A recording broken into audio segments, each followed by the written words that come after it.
코로나19 시기가 길어지면서 취약계층의 삶은 팍팍하다 못해 위태로워졌습니다. 내년엔 좀 나아질 수 있을까요?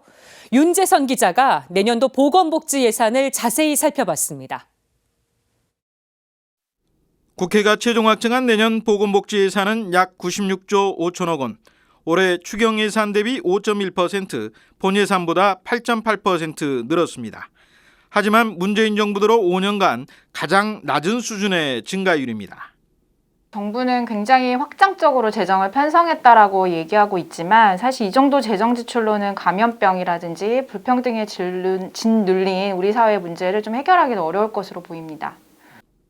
무너져 내리고 있는 시민의 삶을 지탱하기 위해선 사회 안전망 강화 예산이 필수적인데 과연 그럴까? 올해 추경에 견줘 취약계층 소득보장 예산은 자활 사업을 제외하곤 전혀 증액되지 않았습니다. 저소득층의 마지막 사회 안전망 역할을 하는 긴급복지 지원 사업은 4,600억 원이나 깎였습니다.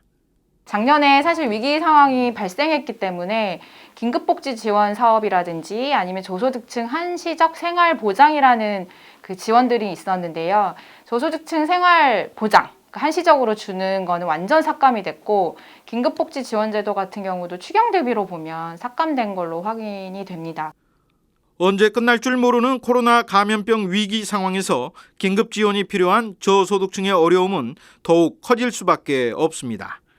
코로나19로 인해 실직으로 내몰릴 위기에 처한 이들의 상황은 나아질 수 있을까? 실업으로부터 소득을 보장하기 위한 구직급여와 국민취업지원제도 역시 강화되지 못한 채 정부안 수준으로 통과되는 데 머물렀습니다. 코로나가 파고든 우리 사회의 가장 약한 고리 가운데 하나인 돌봄 문제.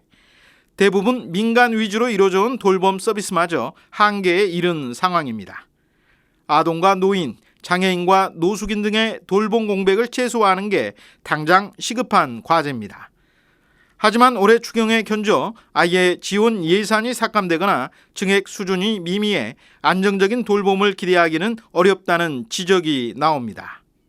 초등돌봄을 위한 예산이 다함께 돌봄 사업인데요. 그 관련한 예산은 되려 삭감이 됐거든요. 그래서 원래 이제 기획한 그 계획들이 있는데 아마도 1,823개소로 확대를 한다라고 했는데 그거에 미치지 못할 것으로 저희가 예상을 하고 있습니다.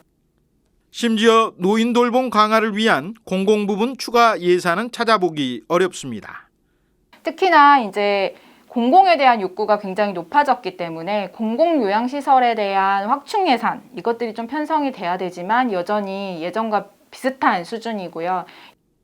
현재 노인을 돌보는 요양기관 가운데 공공이 차지하는 비율은 채 3%도 되지 않는 상황. 돌봄수의 노인들과 가족들은 마음 편히 돌봄을 받을 수 있기까지 얼마를 기다려야 할지 막막하기만 합니다. 재가 서비스나 공공요양시설의 확충이 더딘 상황에서 내년에도 돌봄 사각지대로 인한 피해는 결국 노인 개인과 가족의 몫이 될 수밖에 없습니다. 이렇다 보니 사회복지계 대표와 종사자들은 사회적 돌봄을 위한 복지 인프라 확충 등 10대 의제를 주요 공약으로 추진해 줄 것을 각 당 대선 후보에게 촉구했습니다. 우리는 미래적 리더를 선출하는 20대 대통령 선거에 맞추어 평화와 행복의 미래 사회를 건설하기 위한 공동체적 형제애와 인간 존엄성을 추구하는 동시에 전문적, 윤리적, 정치적 목소리를 높이고 세상에 선포한다. 석 달도 채 남지 않는 대통령 선거.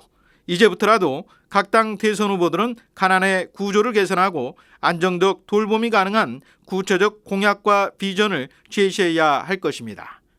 CPBC 윤재선입니다.